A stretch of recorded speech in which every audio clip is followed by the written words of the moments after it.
Hello, everybody. Welcome to another episode of the Thriving Adoptees podcast. Today, I'm delighted to be joined by Andrew Glen. Looking forward to our conversation today, Andrew. Yeah, me too, Simon. Yeah, always enjoy time in your company. You're a star. So this, ladies and gentlemen, is the closest I've ever been to an adoptee, geographically to do the Yeah. podcast. We've done podcasts with people from Australia, New Zealand, Hawaii, uh, all through Zoom. But Andrew's only like about 12 miles away from me. So, Which is great, isn't it? which So is it's better than virtual coffee.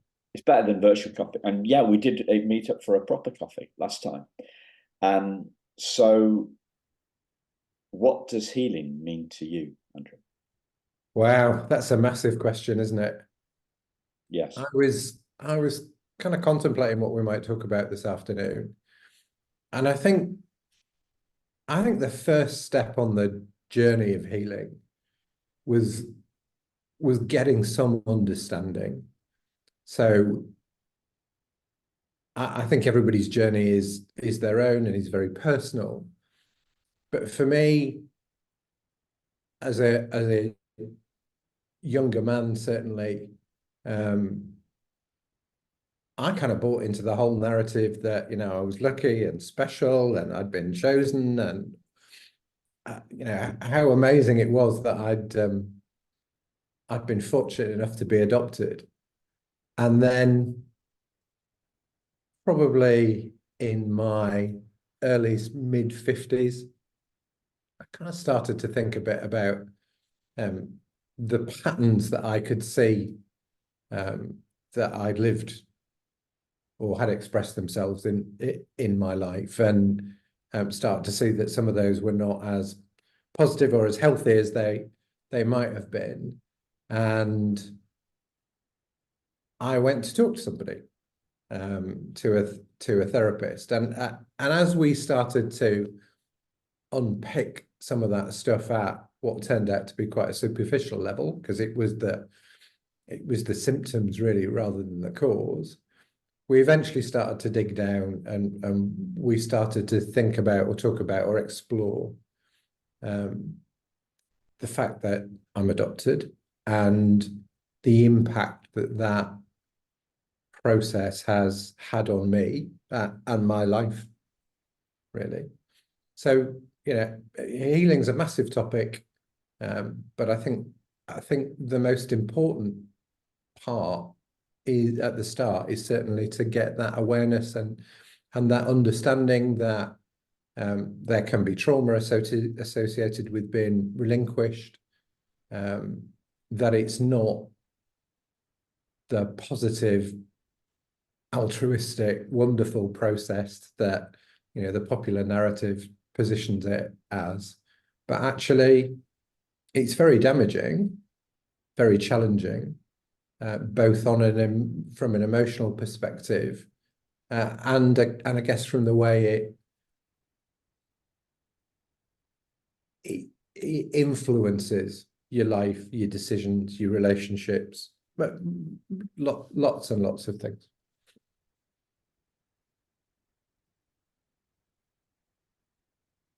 It's definitely that emotional stuff. That's definitely one of the levels.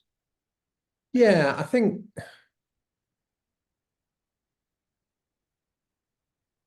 one of the concepts that I find really helpful is that adoption creates a strong desire to survive. Adoptees are all survivors. We've all survived a traumatic experience, being separated from our birth moms and having that bond broken. In my case, I was taken when I was 10 days old. So very, very early on. And your mind configures itself to look after you. not necessarily in kind of positive ways and not necessarily in kind of healthy ways, and in actual fact, in a lot of ways, in quite painful ways. But nevertheless, we become survivors, and we're given a set of skills, a set of tools, as I say, not all of them positive, but almost a set of superpowers, which then influence our lives and which we can then use. And one of the things that I think is a really double-edged sword is hypervigilance, right? So hypervigilance is that sense of almost that kind of sense of insecurity, that wanting to better understand, to lift the corner of the carpet up, to look at what's hidden, to not trust, essentially. And in one way, that's not great. In another way, professionally, the fact that I challenge things, think about things in a different way, that hypervigilance drives me the extra mile or the extra 5 miles in other cases. Actually, professionally, it gives you an edge because you see the world differently, or slightly differently, or significantly differently to other people, and you become less conventional in your approach to things, which in the right circumstances, is effectively being more entrepreneurial. Yeah. To what extent can you be? I see the double-edged sword thing for myself. I actually see it from my dad, my adopted dad, who wasn't adopted, right? And yet there's a lack of relaxation. There's a lack of peace in that hypervigilance. So if I get my head around it, it's you can have hypervigilance about survival from a physical, perspective, and you can have hypervigilance from a business perspective and a business survival perspective, and that isn't it, from my experience, not a particularly peaceful, relaxing place to be. So the business survival becomes as critical as the physical survival. That's what it felt like for me. Yeah. Was it like that for you? Was it different? Is it different? I mean, I know it was taking a lot of energy because you're kind of always on, aren't you? And I don't know whether people will be able to relate to this, but I've been awake at 3 o'clock in the morning more times than I've not been. and it's not always been because I've been out having fun. That's been the minority of occasions. It's been because my brain was worrying some sort of real or imagined problem as like a terrier. That you kind of get enough sleep and then it goes, you know what, it's 3 o'clock in the morning. This is when we process stuff. This is when we worry about stuff. This is then when we do the analysis. This is when we try and pull all these threads together and make sense of things. And yeah, it isn't peaceful. It's horrible. It's intrusive. It's something that's very difficult to learn to control. And it's a consequence of that, of those hypervigilant processes that are going on, I think, all the time. And until you get to a point where you've done enough work, done enough healing, that they just calm down. Yeah. And I guess being transparent and kind of candid about this, I always joke with people that there's a line in a song by that Eric Clapton sings that, and it goes, "I was born with a raging thirst and a hunger to be free," and that's described a lot of my life. And part of the kind of self-medication, the use of alcohol, and I've only ever used alcohol, I've never done the drugs thing. I think is about trying to calm that anxious, that painful, that hypervigilant part of your mind, the amygdala that's in a constant state of alert. Yeah. And what's been astonishing for me, I haven't had a drink now for 3 months. And I always assumed stopping drinking would be like a really big deal, but it isn't. I have no desire to drink because I'm more peaceful now, and I don't feel the need to kind of mask anything. So I think it's a really important thing to find a way of getting a handle on, to understand that the adoption process has set you up to be a survivor. But what does that mean, and how does that impact you, and what strategies did that little baby's mind, that pre-verbal baby's mind, come up with to say, actually, this is how I'm going to look after you? Yeah. And sometimes the pain that comes from that, like the pain, the anxiety, the stress, it's your body's way of kind of saying, I want to take care of you, but it isn't taking care of you in a nice, comforting, nurturing way. It feels distressing. It feels uncomfortable, and being able to deal with that has been a very important part of the healing. Yeah. Has the not drinking, has that in fact influenced your sleep pattern? Yeah, I sleep like a baby now.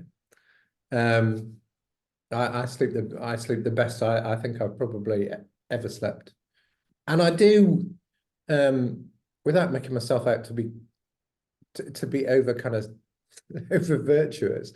I take good care of myself. You know, I'm in the gym 3 times a week with a trainer. I'm careful about what I eat, not obsessive. You know, I take supplements. I visit a physio every couple of weeks to make sure I'm kind of limber and tuned up.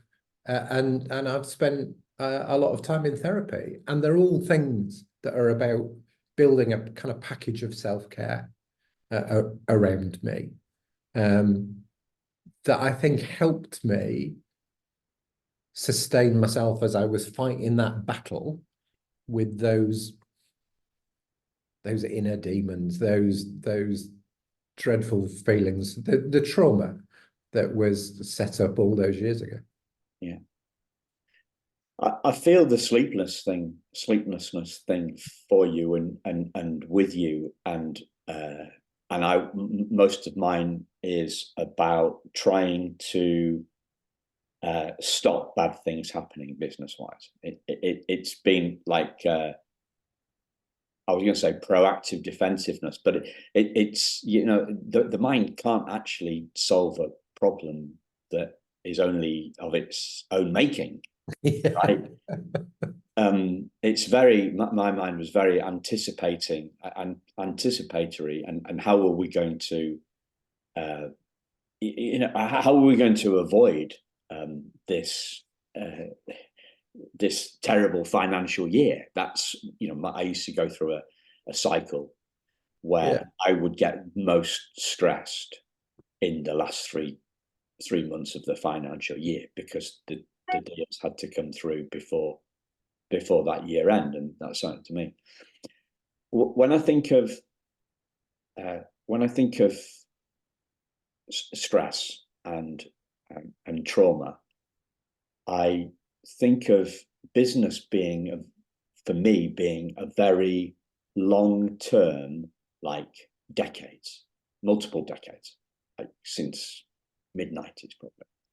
I think of that as being a constant low level causer of emotional shit and anticipatory anxiety, a constant low level, and then and then boosting, getting particularly pronounced in those last 3 months of the financial year.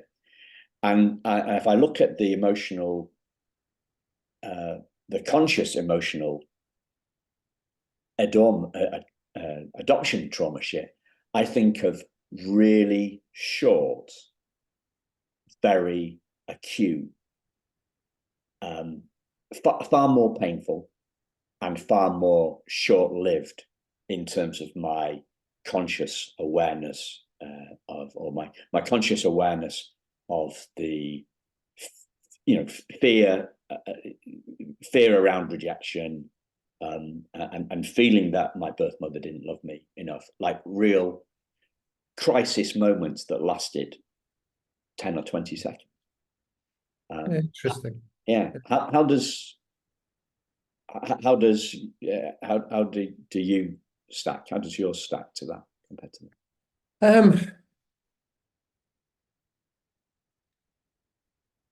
I mean, two or three thoughts. The first thing that sprang to mind was, I don't know if you read a book called The Chimp Paradox by Stephen Peters. Yes. Yeah. And one of the concepts that Stephen puts forward is that you have this chimp who's wreaking havoc in your mind, but that it can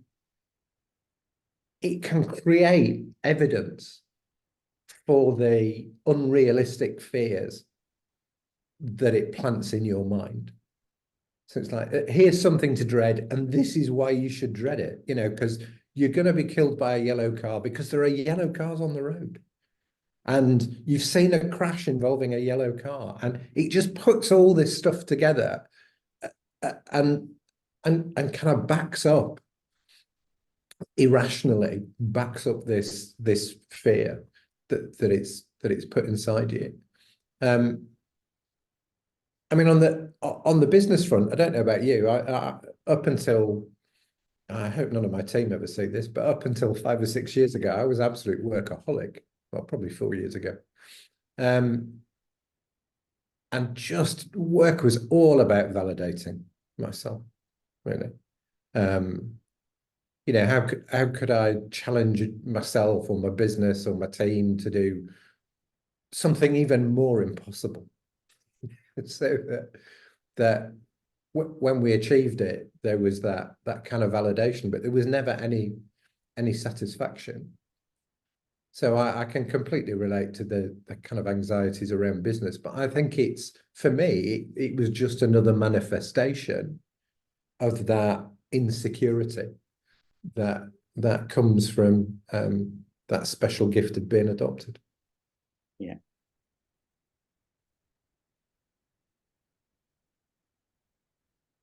The story that came to my mind when I was thinking about non-adoptees' take on this was my dad's, actually, and it was probably 15 years after he'd retired, maybe. And we were out for lunch, and we were talking about this sort of stuff, like anticipating shit that can happen in business, that we head it off. And shit that's going to happen in business, because that's the way business works. Yes, yeah. And he said, well, I saw that as a good thing because it kept me on my toes. And I said, well, yeah, and it never let you relax, did it? And a tear came to his eye. Wow. And that isn't the regular side. That was not the regular side of Mike Ben, was that? Not at all, nothing like that. That's 15 years. So he'd got some distance between it, and maybe he'd seen that. And I guess I didn't really know why I was sharing that. Other than this question in my mind. You said business anxiety is manifestation of insecurity down to being adopted. So I gave you an example from my dad that said, right, this is also this is a non-adopted guy that has the same stuff. And I think for me, the $50 million question that has been probably at the back of my mind for the last 20 years is what is my business anxiety, was my business anxiety, was that actually, as you say, a manifestation of being adopted, or was it just how business is? And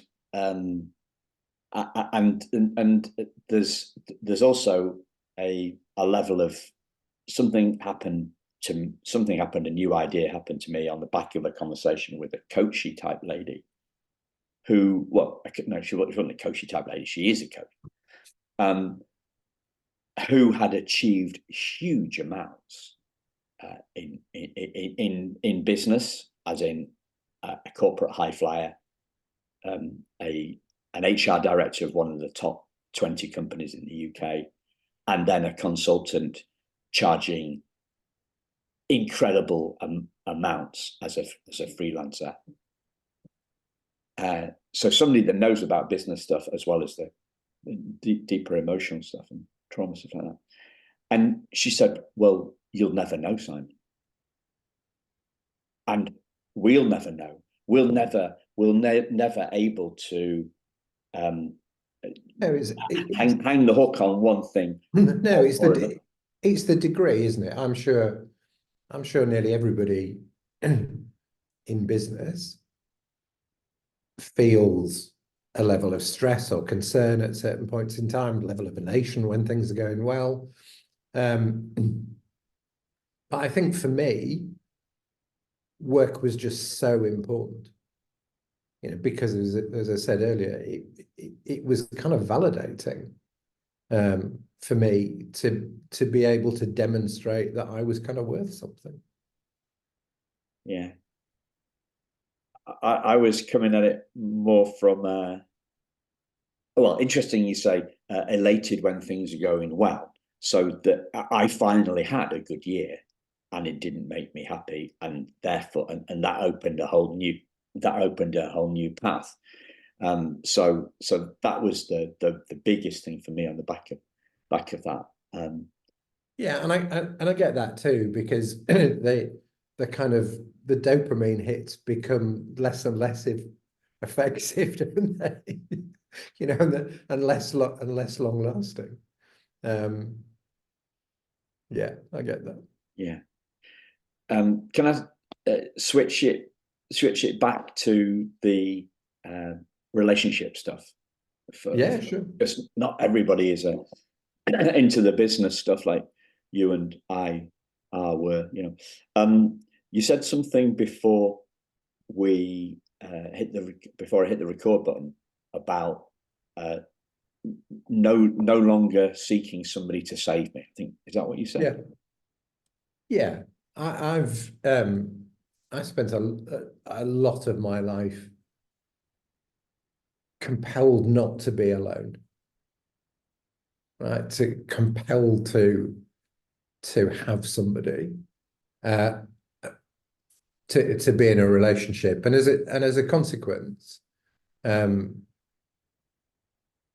made some very bad choices in terms of people that I've had relationships with, and they've some of them have been great, some of them have been less great. But I guess the positive thing is, and I see them all as a gift, because I've learned something from all of them. So I'm not entirely negative about it. But I think, whenever people used to say, well, you've got to find whatever it is you need within yourself. I understood it.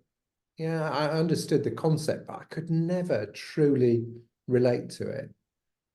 And yet now I've got to a kind of peaceful place where it is just me and the dog.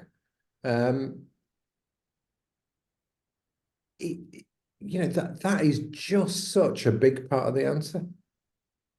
Just such a big part of the answer, that you have to be able to take care of yourself. You have to be able to soothe your inner child, that inner baby, perhaps. You have to be able to to make them feel safe, secure, loved. And when you do, it just flows through the rest of you. And you've not got other versions of you, younger, less emotionally mature, less developed, less healed versions of you driving your emotions and potentially driving your behavior. And I think that for me has been really profound. And it came over time.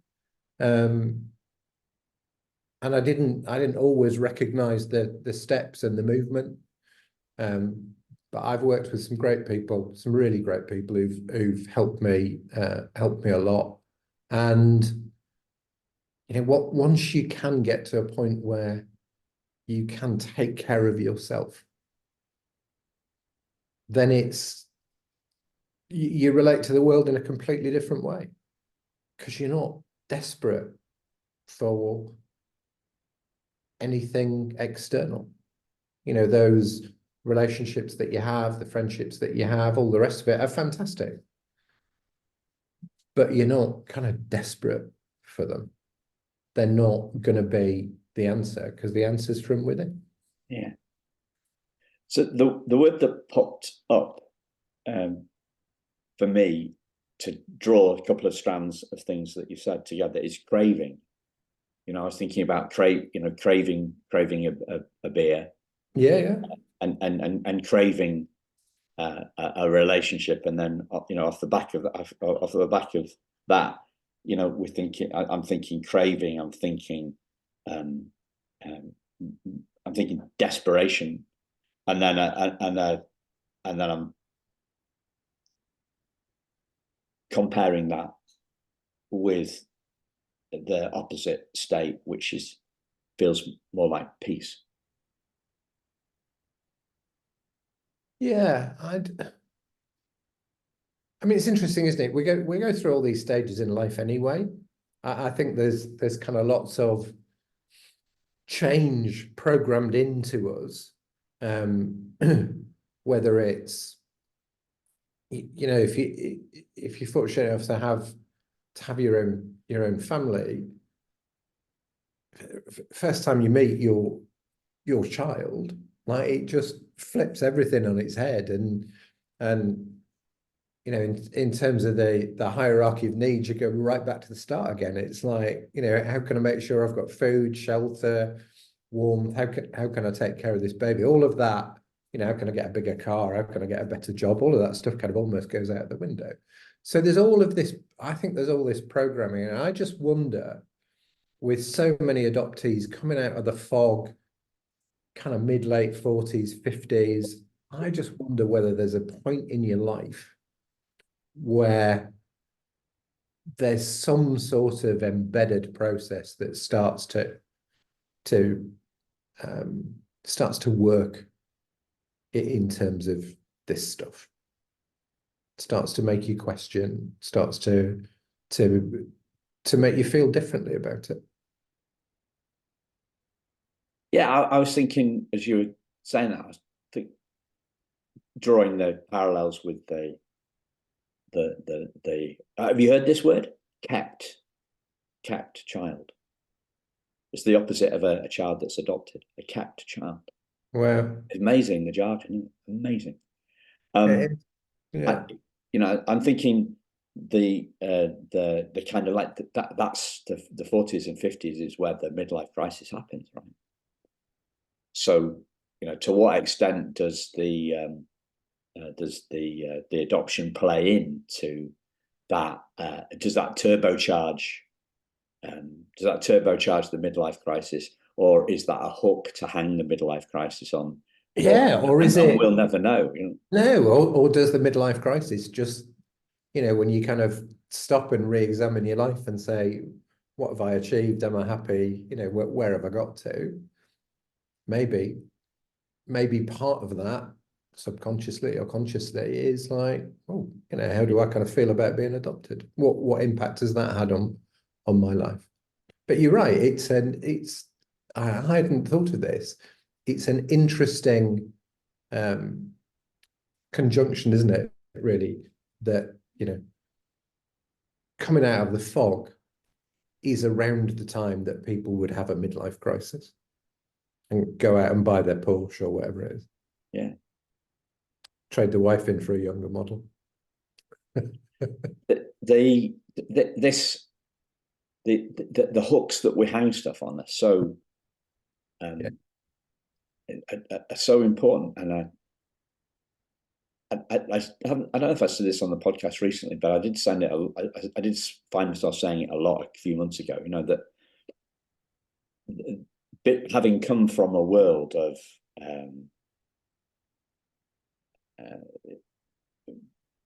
business development to personal development to spiritual development, if you give it three steps, but back a step, right?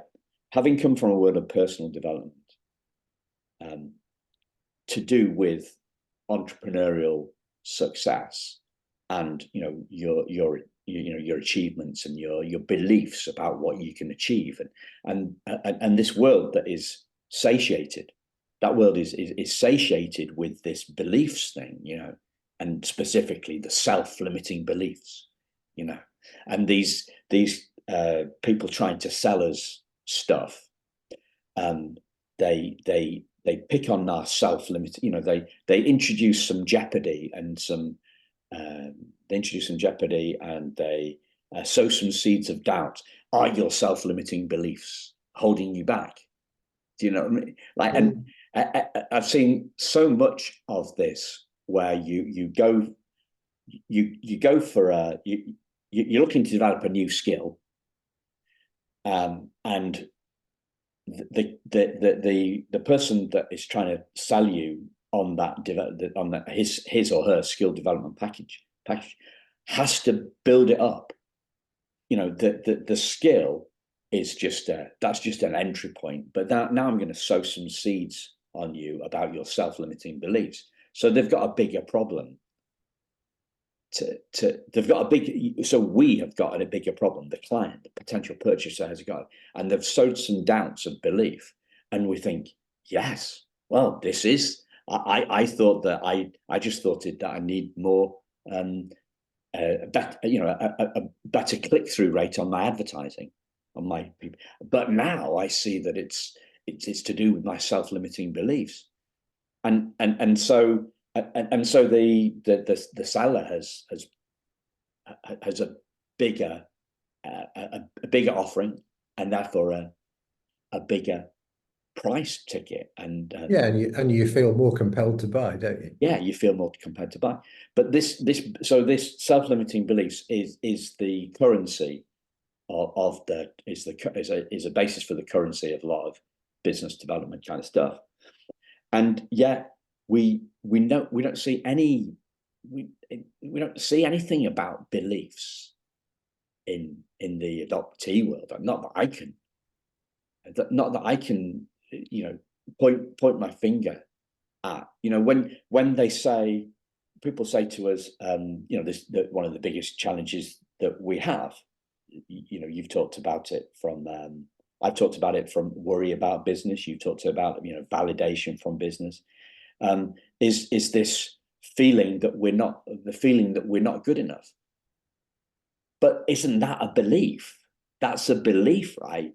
So people say, okay, we feel we're not good enough, and it's all down to the trauma. Okay, so we've got to get to the bottom of the trauma. Nobody says, self-limiting belief. How can you bust the self-limiting belief? Nobody says that. And as I'm waffling on here, I'm just wondering whether I'm making any sense at all. But I don't know I don't even really know what my question is, other than do you see this belief thing, or is that just me that sees that? Well, I definitely know what you're talking about, and I think I think those survival instincts, those survival strategies, I think are part of that. I think the lack of confidence, the lack of ability to trust, that those types of feelings are in the very essence, they're limiting, aren't they? If you're not confident in you, if you're not comfortable with you, if you're not kind of peaceful with you, if you don't think that you're worth as much as you really should be, yeah, that's gonna have a massive impact. Quick plug. I've got to do a quick plug. So the reason, ladies and gentlemen, that the Thriving Adoptees logo is a diamond is a way of putting a way of exemplifying our worth and our self-esteem in its brilliance. Sorry. So I had to jump in. I'm glad I gave you the intro. Thank you. We're working well together. Fantastic. Yeah. So we've looked at healing probably on three levels so far. We've looked at the kind of the emotional stuff. We've looked at, I don't know, business self-worthy type stuff, and we've looked at it in terms of relational. You're no longer seeking somebody to save me, to save you. yeah. So we've got three levels of healing. Yeah, emotional, self-esteem stuff, and relational. What other hooks? What other levels do you see healing in?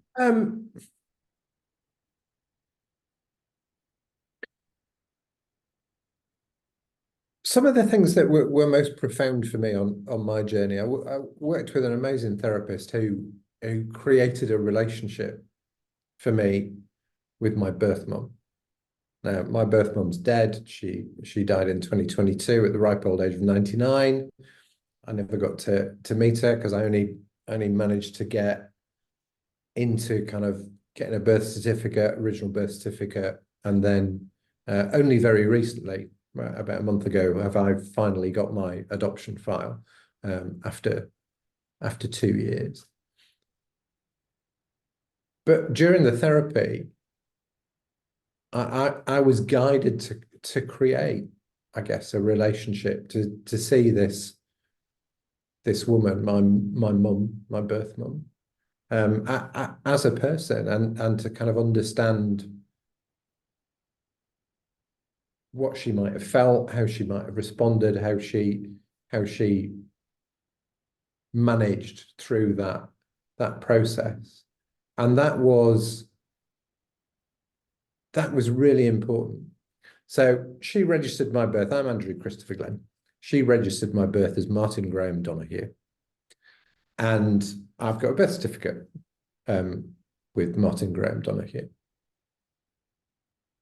And despite the fact, I think what I'm going to say now, I think he's so blindingly obvious, but I never thought about it until this particular therapist pointed this out to me. My birth mum went to the trouble of giving me a first name and a middle name. She didn't do that because she didn't care about me. And that's an example of how we kind of put together the fact that I was loved by her and wanted by her, but circumstances meant that she couldn't keep me. And it must have been a tortuous decision for her. And having that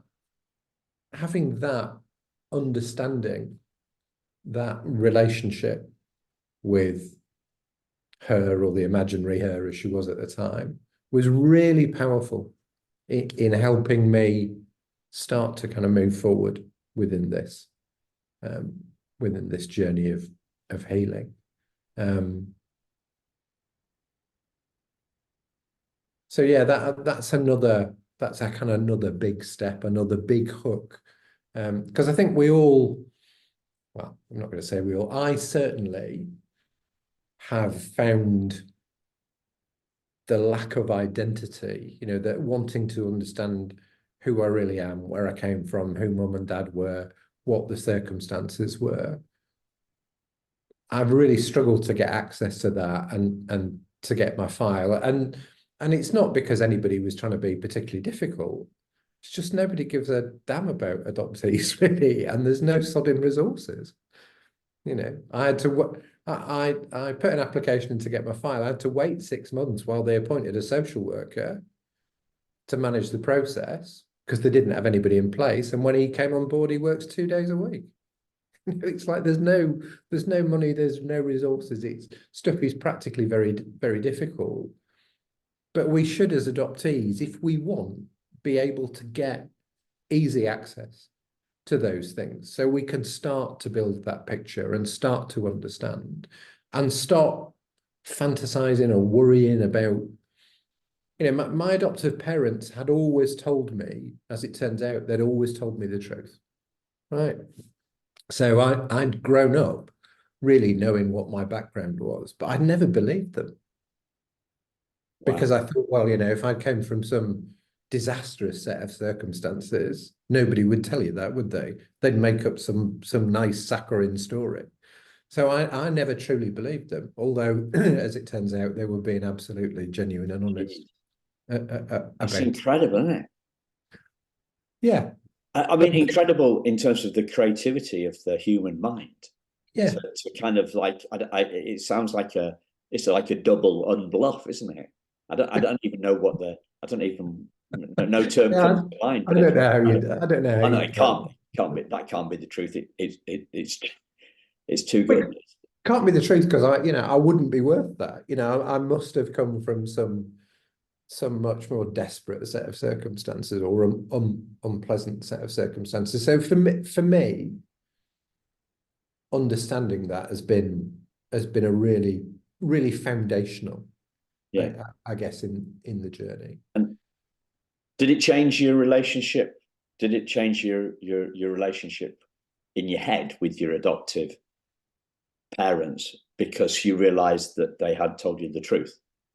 Um, no, not really. I mean, No. I so they're both long gone. Yeah. Um, well, long gone. My adopted mum died at New Year's Eve 2019, Yeah. and my adopted dad 2019, and a bit years ago. Yeah. Um, but if I'm being honest, I never felt connected to my adopted mum ever. Not as a little boy, not as a teenager, not as a man, never. I really liked my adopted dad, but in the same way that I would have liked kind of the guy who lived next door if he was kind of interested Yeah. in a nice bloke and played cricket with me and did stuff like that. And I never felt I belonged. I never felt I should have been in that family. Never felt it was where I should be, Yeah. really. So I respect them for doing what they kind of thought was the right thing and trying to do the right things with myself. And there's no kind of animosity, really. Did you crave given what you just said? Did you crave the truth about the truth about the story, the origin story? Did you crave that? I did, yeah, I did eventually. As I said kind of earlier on in this, I kind of bought the conventional narrative for a Yeah. long time. Um, you know, how lucky I was, and you know how special we all are to have been chosen, right? You know, as opposed to how challenged we all are by the fact that we've actually been given up by birth mums Yeah. for whatever reason. So I bought all that. I thought adoption was an amazing thing, and now I'm, you know, 110% against it. I So think it you were you holding those two things at the same time? The no, that no. So we've talked about a kind of attitudinal progression over time, haven't we? And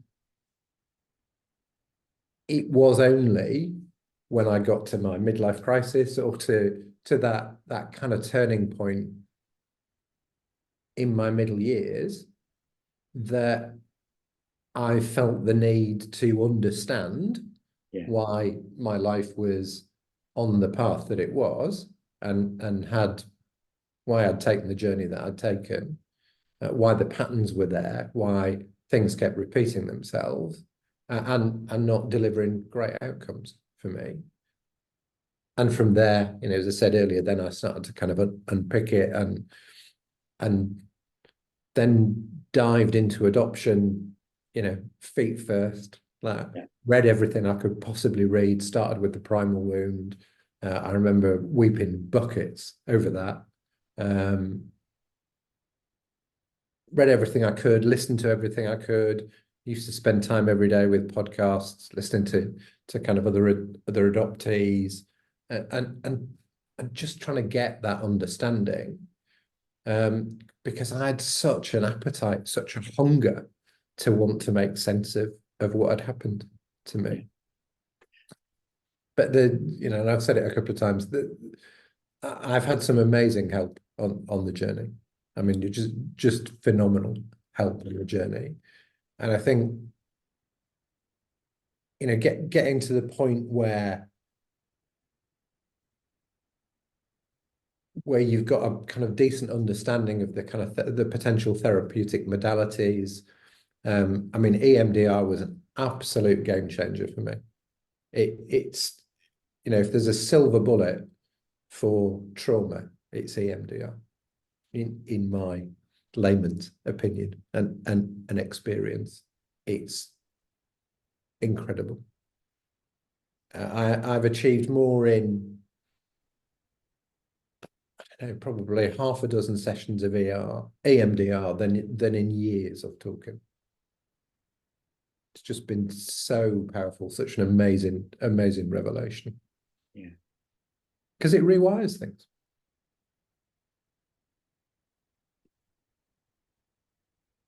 When did you get your file, did you say?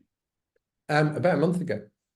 So that was because we met back 6 weeks ago, 2 months ago, something like that. Yeah. So the original kind of output from the process was a sheet and a half of A4 Word document with a kind of summary on it. And, you know, from that I was able to identify my mum. I was able to you know, go to the public records and found I've got two half sisters, found out where mum lived, all you know, bits and pieces, put bits and pieces together, which was really helpful. But it left me with loads of questions. So I kind of went back to my social worker, the chap who worked for PAC, and I said, but you know, thanks ever so much. This is so great, but I want my file. You know, I've still got lots of questions. You know, here's a great example. My mum registered my birth as Martin Graham Donahue. I was born on the 14th of November. She registered it on the 24th of November, so 10 days later. And it was the same day that I was taken by my adoptive parents.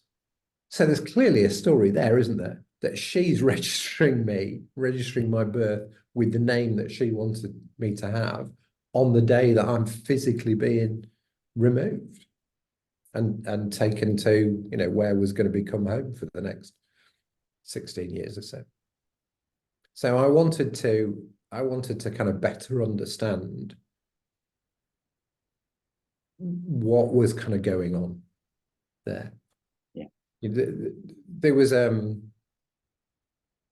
a reference in this A4 summary note to my birth mum not agreeing.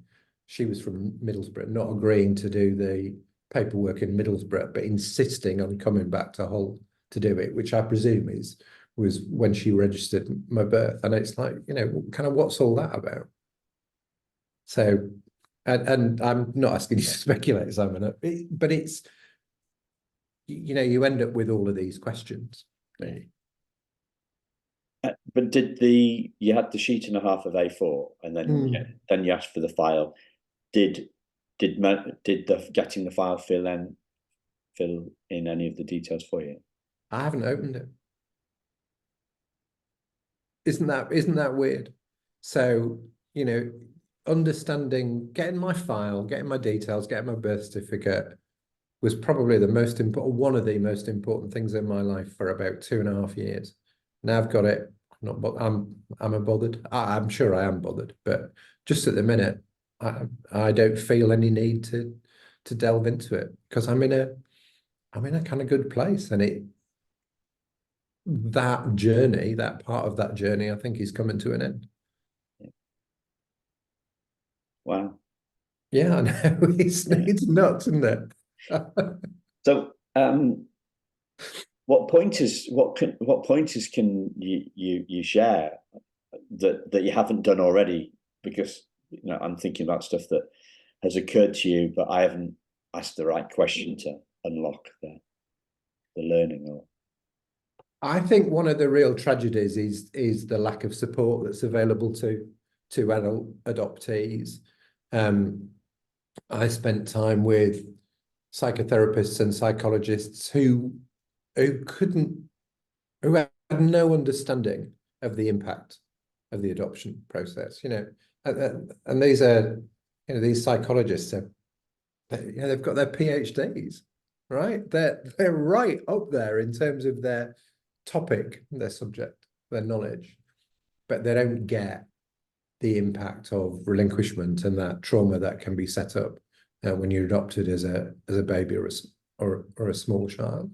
So it frustrates me that support's not more readily available. I never understood this thing about adoption therapists having to be registered with Ofsted, and therefore not as available except through adoption agencies. I mean, well, this is an English thing, listeners, but it's gone. It's a restriction that's gone, but it wasn't because I had sight of the I had a look at.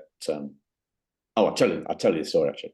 So a couple of years ago, when I started looking around this space, I was thinking of becoming a coach for adoptees, and somebody clearly didn't like the idea of me doing that, right? Because they reported me to Ofsted. I got a letter from Ofsted saying, "Are you doing this?"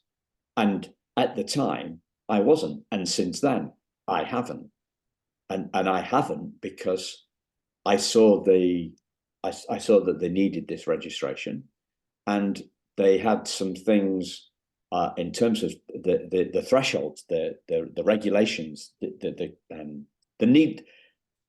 need of stuff that you. Sorry, I'm spitting the word out.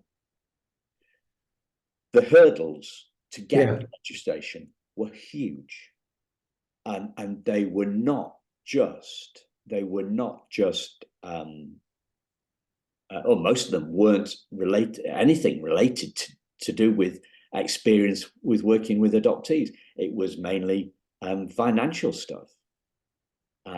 So it had no bearing whatsoever, most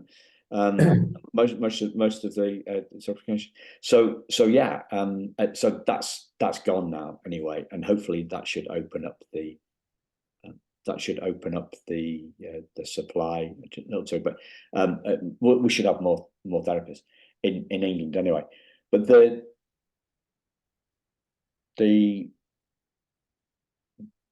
I was talking to an adoptee who's in the States, who's a licensed clinical social worker, so kind of like a therapist, but they must make a distinction between them. And she said, even now, 30 years after the publishing of the Primal Wound, which was the first kind of big emotional, psychological wound stuff, trauma. 30 years now, most social workers in the States have no training in this, and they have no knowledge of it.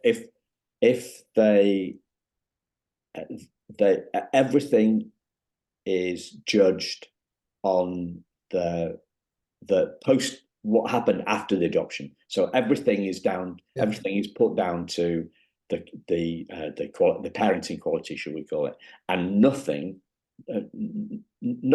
is made, nothing is discussed about the actual the relinquishment trauma. It's all to do with people saying, oh well, if you're an adoptee and you're suffering from trauma, it must be because you had bad adoptive parents. And it still goes on, you know. Yeah. So I think if you can, finding yourself some, you know, appropriately knowledgeable support is kind of it's been fundamental for me. For finding those right people, and I've had to be